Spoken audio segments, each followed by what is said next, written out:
com Hernandes Dias Lopes. Eu quero partilhar com vocês o texto do Salmo 126 e eu passo a ler este belíssimo poema.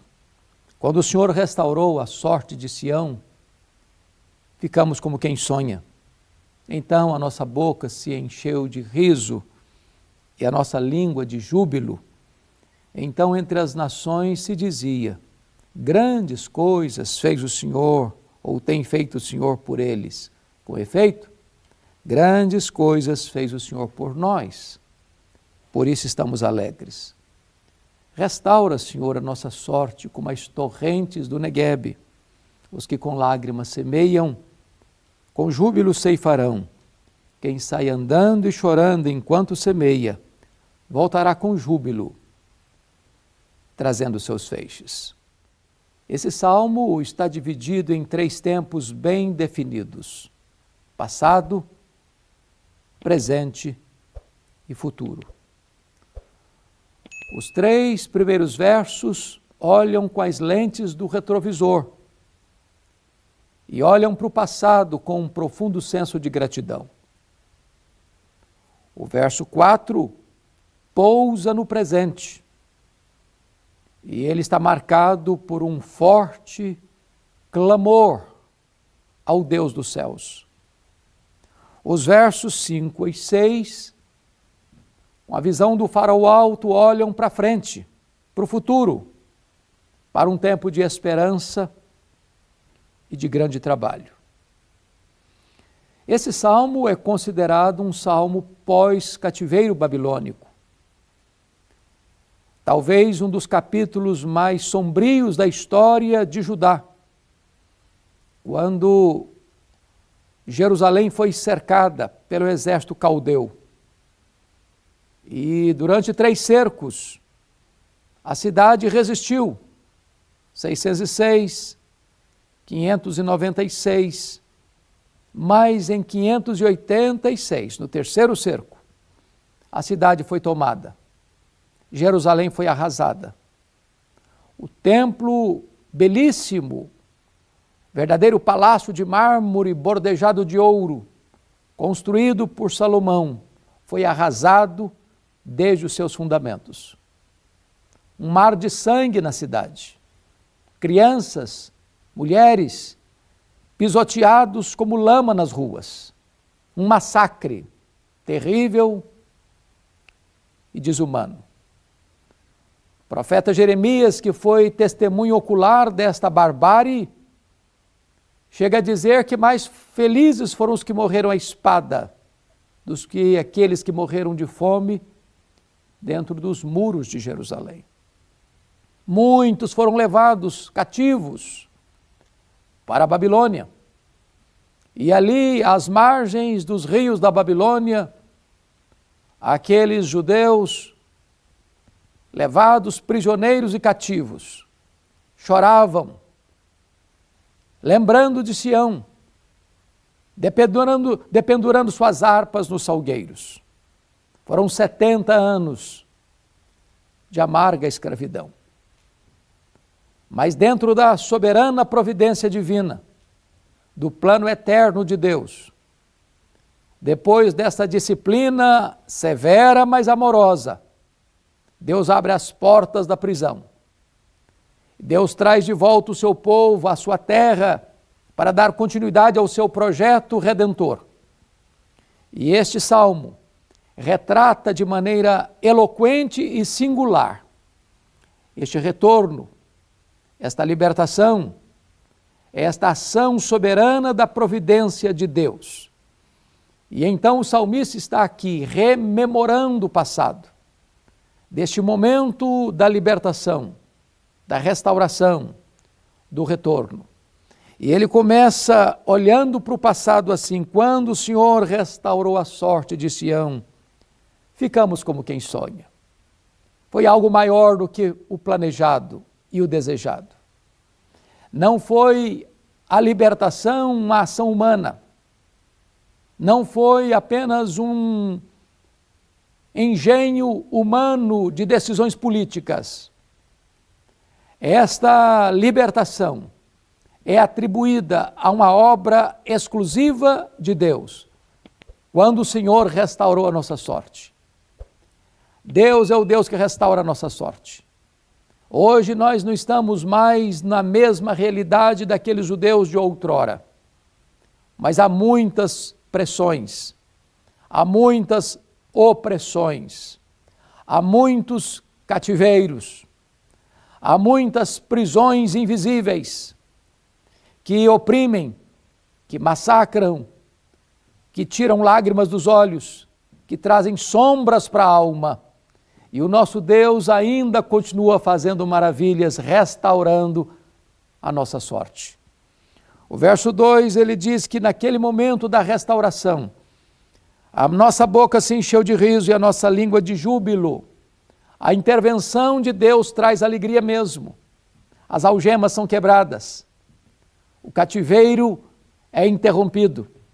A escravidão é encerrada.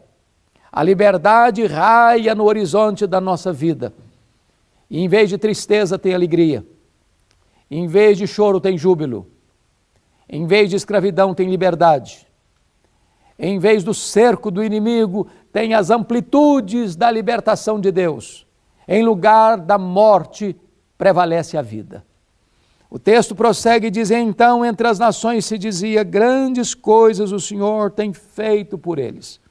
Quando Deus se manifesta na nossa vida salvadoramente, libertadoramente, restauradoramente, este testemunho reverbera para além dos muros da nossa vida, para além das fronteiras da nossa igreja, para além dos horizontes da nossa própria pátria. As nações tornam-se testemunhas desta ação soberana e milagrosa de Deus.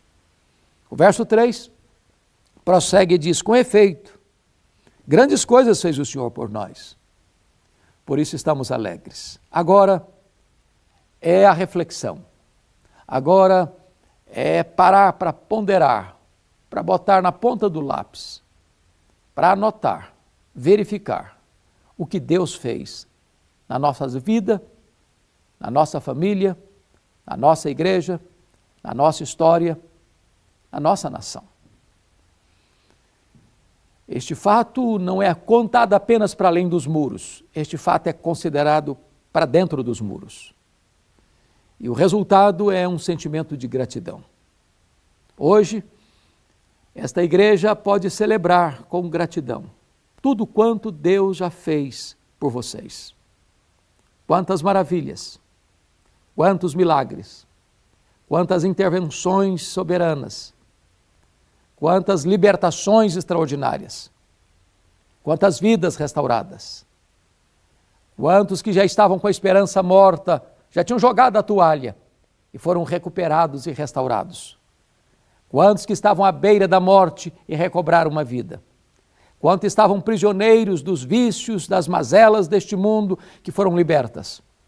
Quantas que estavam mortas nos seus delitos e pecados que receberam vida. Hoje estamos aqui para celebrar com gratidão o que Deus já fez por nós. Mas esse texto não apenas olha para o passado, para as intervenções extraordinárias de Deus no passado, mas agora ele pousa no presente.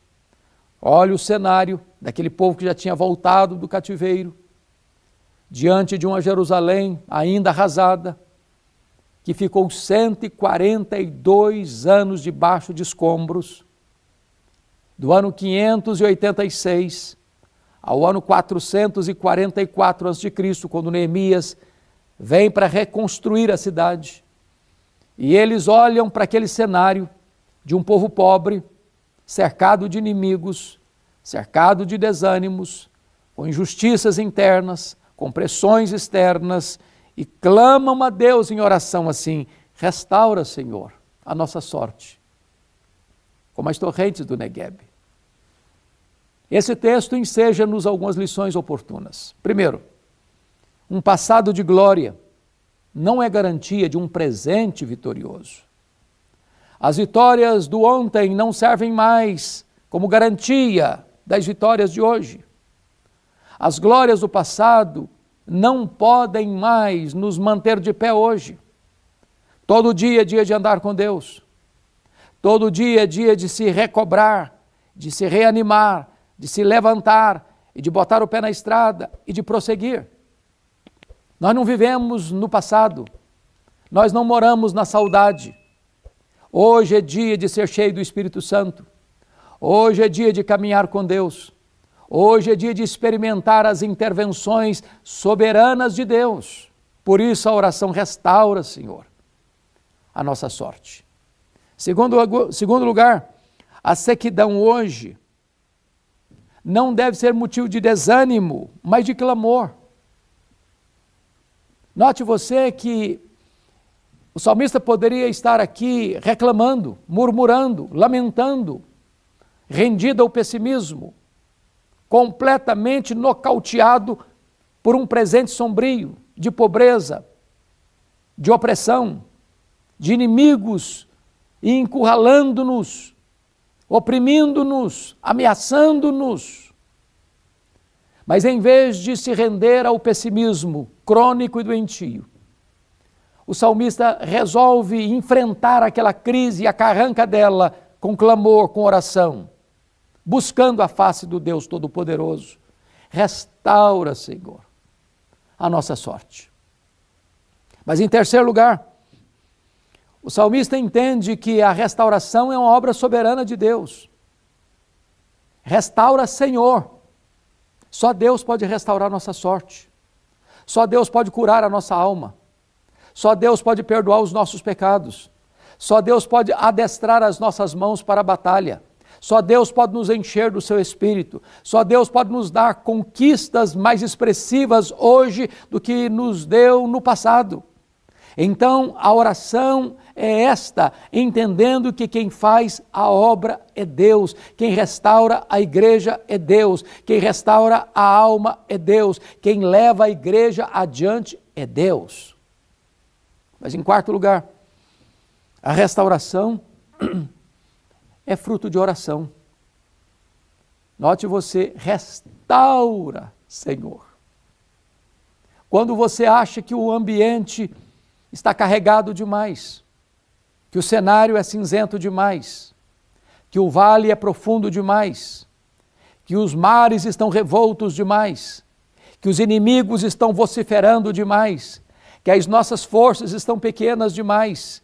Quando os recursos humanos acabam e se esgotam, ainda tem esperança quando a igreja se coloca diante de Deus em oração. Tudo quanto Deus pode fazer, Deus faz por intermédio da oração do seu povo. A oração conecta a fraqueza humana à onipotência divina. A oração conecta o altar da terra com o trono do céu. Tudo Deus faz mediante o seu propósito, segundo a sua boa, agradável e perfeita vontade, em resposta às orações do seu povo. A oração conecta o altar da terra ao trono do céu. Aquele que está no trono e governa o universo, dirige as nações e governa a sua igreja, é o Deus que escuta as orações do seu povo e age mediante as orações do seu povo. Mas em quinto lugar, note você que a restauração é um milagre do próprio Deus soberano. Por isso o salmista ora assim: restaura, Senhor, a nossa sorte como as torrentes do Neguebe. Para você entender isso aqui, você precisa conhecer esta geografia de Israel. O Neguebe é o maior deserto da Judeia. A Judeia é praticamente toda desertificada. Montanhas, altaneiras, vales profundos, rochedos, pedregulhos, completamente inóspito. Mas de repente, um fenômeno acontece ali. E eu, tendo a bênção de já ter visitado Israel mais de 10 vezes, presenciei esse fato. De repente você está caminhando pelo deserto e surpreendentemente você vê uma torrente descendo em costa da montanha, rasgando as ardentes areias do deserto e jorrando como se fosse uma grande enxurrada descendo montanha abaixo.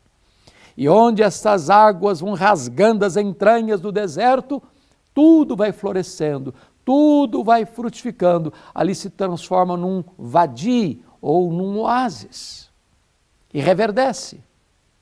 E frutifica. O salmista está orando porque conhece esta geografia, conhece esse fenômeno, as torrentes do Negueb. E ele está dizendo, meu Deus, a minha vida está árida como o deserto do Negueb. As areias escaldantes, as pedras pontiagudas, o ambiente perigoso. Então Deus faz jorrar no meu coração estas torrentes que descem, que refrescam, que restauram, que renovam, que trazem vida onde a morte está mostrando a sua carranca. Deus é poderoso para restaurar a sua vida, a sua sorte, a sua casa, o seu casamento, a sua família. Deus é poderoso para restaurar a igreja. Deus é poderoso para levantar-nos da situação mais adversa da vida e trazer sobre nós um poderoso reavivamento espiritual, curando a nossa alma. Restaura, Senhor, a nossa sorte, como as torrentes do Negueb. Pois bem, já olhamos os versos 1 a 3, que é a visão do retrovisor, olhando para o passado com gratidão. Acabamos de olhar para o presente, trazendo aos céus o nosso clamor e a nossa oração por restauração. Agora, nos versos 5 e 6, o salmista olha para frente, olha para o futuro.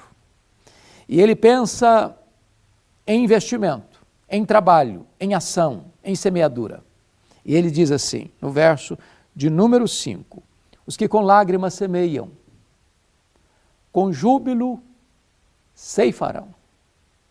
Meus amados irmãos, a igreja não pode contentar-se nem apenas com as vitórias do ontem, nem apenas com a restauração de hoje. A igreja precisa avançar. A igreja precisa crescer. A igreja precisa alargar as suas fronteiras. A igreja precisa ser uma videira frutífera junto à fonte que estende seus galhos para além dos muros. É preciso semear. Para que entendamos que as vitórias mais expressivas que já tivemos até hoje sejam medidas mínimas do que Deus há de fazer em nós e através de nós daqui para frente. Não há colheita sem semeadura. Não há crescimento da igreja sem pregação. A fé vem pelo ouvir e ouvir a palavra de Deus. A semeadura é necessária. A semeadura tem que ter senso de urgência. E o salmista é claro na sua expressão, os que com lágrimas semeiam. A semeadura é difícil. Às vezes o terreno é árido, às vezes o solo está duro. E quando o solo estiver duro, regue-o com as suas próprias lágrimas. A volta é com júbilo, a colheita é farta. Quem pouco semeia, pouco colhe, mas quem semeia com fartura, com abundância ceifará. E eu conclamo esta querida igreja a ser audaciosa, a ser ousada, a se levantar. E cada membro desta comunidade, salva pela graça, se levante como um semeador. Se levante para fazer a obra de Deus, entendendo que esta semente tem vida em si mesma, é a preciosa palavra de Deus. E ela, ao ser semeada, ela não volta para Deus vazia. Ao ser semeada, ela vai produzir os efeitos para os quais Deus a designou. Esta palavra é inspirada, esta palavra é inerrante, esta palavra é infalível, esta palavra é suficiente, esta palavra é viva, esta palavra é eficaz, esta palavra é poderosa, esta palavra é eterna. Então semeie esta palavra. Semeie esta palavra. Ainda que com dores, ainda que com lágrimas, ainda que debaixo de críticas, ainda que debaixo de perseguição, semeie esta palavra. Ela é poderosa, ela não pode ser destruída, ela não pode ser anulada, ela é a bigorna de Deus que quebra os martelos dos críticos. Semeie esta palavra, ainda que com choro, ainda que com o rosto banhado de lágrimas. E o verso final nos diz algo sublime, quando assim escreve o salmista: quem sai andando e chorando enquanto semeia. É preciso sair, é preciso andar. É preciso gastar mais as solas dos sapatos do que o assento dos bancos. É preciso usar todos os meios legítimos que temos à nossa mão. A palavra impressa, a palavra pregada, a palavra televisiva, a palavra pelas ondas, as ondas do rádio, a palavra pelas mídias sociais, a palavra por todos os meios, de todas as formas, para todos os povos, em todo o tempo. A igreja precisa sair e semear. Sair e semear. Quem sai andando e chorando enquanto semeia. Não é sair e semear. A evangelização é um estilo de vida. É o estudante que vai para a escola, que vai para a faculdade e lá ele semeia. É o trabalhador que vai para a empresa, para a fábrica e lá ele semeia. É o profissional liberal que vai para o seu escritório e lá ele semeia. É o empresário que abre a sua empresa e lá ele semeia. É o profissional que vai para a rua, no trabalho, do táxi, do Uber, e enquanto trabalha, semeia. É o viajante que, enquanto está sentado num banco, num ônibus, ou num táxi, ou num avião, ele semeia. É aquele que se hospeda num hotel e encontra uma pessoa e ele semeia. Por todo lado, em todo tempo, semeia. Enquanto sai, semeia. Quem sai andando e chorando, enquanto semeia, tem uma promessa. Voltará com júbilo, trazendo os seus feixes. É promessa de Deus. A obra de Deus. É o Espírito Santo quem convence de pecado. É o Espírito Santo quem regenera. É o Espírito Santo quem sela. É o Espírito Santo quem batiza no corpo de Cristo. É o Espírito Santo quem é o penhor. É o Espírito Santo quem santifica. É o Espírito Santo quem habita em nós. É o Espírito Santo quem nos dá dons. É o Espírito Santo quem nos dá poder. É o Espírito Santo quem nos reveste e nos enche. Então saia e semeie. Porque a obra é de Deus. Eu não administro resultados. Você não administra resultados. Mas Deus vai honrar o seu trabalho de semeadura. E os feixes serão abundantes. E os frutos serão abundantes. E muitas pessoas hão de se converter e hão de ser alcançadas pela graça. E a minha oração e a minha expectativa é que Deus não apenas restaure a nossa alma, cada um de per si, mas Deus levante a igreja como um corpo vivo para fazer a obra enquanto é tempo. A minha oração, portanto, é que o melhor daquilo que os irmãos já experimentaram até hoje, de fato, sejam medidas mínimas do que Deus há de fazer em vocês e através de vocês daqui para frente. Deus abençoe a todos, em nome de Jesus. Amém.